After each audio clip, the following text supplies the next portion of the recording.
அது மட்டும் கிடையாது பிரியமானவர்களே. கர்த்தருக்கு சித்தமாய் இருந்தால் விசுவாசத்தை குறித்தும், விசுவாசத்தினாலே நற்சாட்சி பெற்றவர்களை குறித்தும், எபிரேயர் 11ஆம் அதிகாரத்தை குறித்து நான் ஒரு விளக்க உரை எழுதிக் கொண்டு இருக்கிறேன்.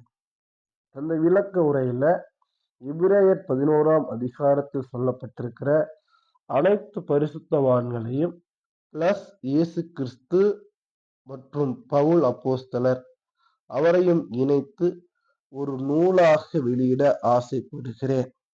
அதற்கு உங்களுடைய ஜெபமும் உங்களுடைய ஊக்கமான வார்த்தைகளையும் நான் எதிர்பார்க்கிறேன். இன்றைக்கும் இது ஒரு தியான நிகழ்ச்சியாக அர்ப்பணித்து நம்ம செபிக்க போகிறோம்.